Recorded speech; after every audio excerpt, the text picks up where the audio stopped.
What is up, y'all? Sawadee Kop. Hopefully you guys are doing well. Oh, woo. Just got done with an amazing workout this morning. Feeling nice, feeling wonderful. Got paid this morning with my friend Senor Resendez. It was fantastic. Hey, just want to give a little update. It has been a while since I've gotten on any of my social media. Actually felt quite liberating not to be on it. Anyways, just a little update on La Familia. We are trying to head back to Thailand March 1st. We already purchased our tickets and a mandatory quarantine hotel for the family. We have that paid for and reserved, and we have filled out Tracy's done most of the work, a lot of the paperwork, and submitted the information on the website, on the Thai government website, and now we're waiting to hear back from them, and we're also waiting to, have them say that everything's in order, or if we're missing something, and also to submit the application with our passports and everything. So that's where it is. What I'm thinking is there's three options. They could say, hey, submit your information, get our information, say everything looks good, continue the process, and next thing you know, March 1st we'll be on a plane headed to Thailand. Option number two is that they will say, okay, you know what, everything's not in order, resubmit it, and it's going to postpone things perhaps a couple of weeks. Option number three is they say you actually don't qualify to return back to Thailand, where we will have to look for other means, other options to return to Thailand, whether that means under a different visa or waiting a couple of more months or what have you. So those are the three options. We would love prayer for that, and for just all the work of also having to pack up the house. We're planning on moving out. We've been very thankful to have a wonderful place to stay for so many months. Very, very thankful for the Solis family for allowing us to stay there. But either way, we need to move out this month. They've been gracious enough to extend our time, but we need to move out this month. So anyways, and I'd say for me, overall I'm doing well. It's been a crazy several months. It's been a crazy year, plus, I mean, we were only supposed to be here for 6 months, and ended up being here for 15 months. But I will say that the Lord has really taught me so much during this time, and there's been some difficult times as well, to be honest with you. And I'd say a process of grieving for me, of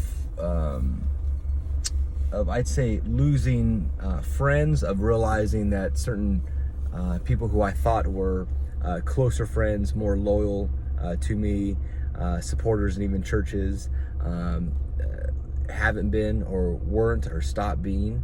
And I think a lot of that, to be perfectly honest with you, has been, I think, my stance on speaking out against injustices and standing for righteousness and justice, and where it hasn't been, politically advantageous, especially being in Kern County, of challenging, I think, the church in many ways. And I think the church does need to be challenged, for sure.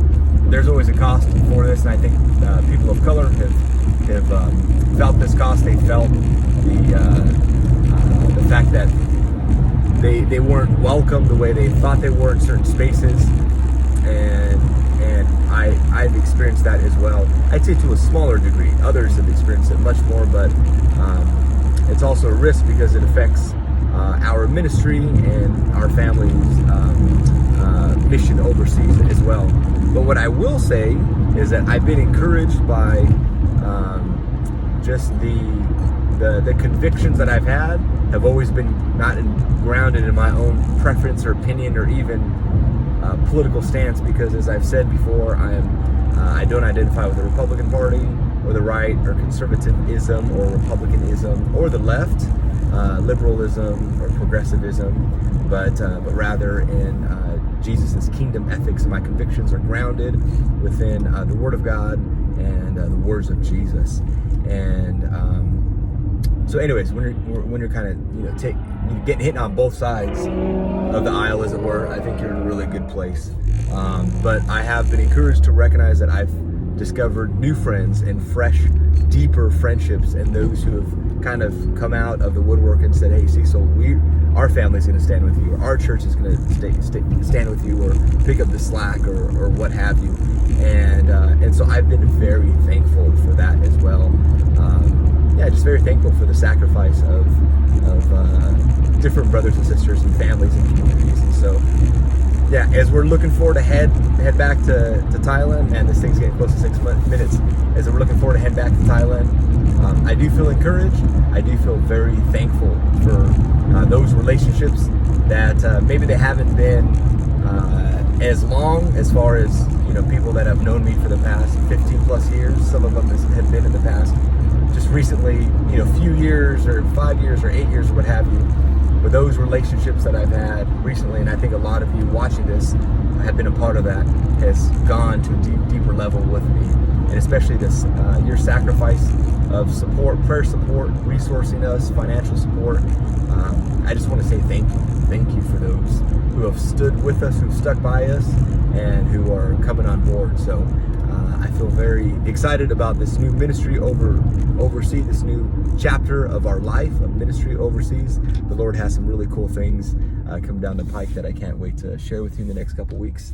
But hopefully I could either chat with you, or our family could Zoom call, or I could take you for coffee or something before we head out.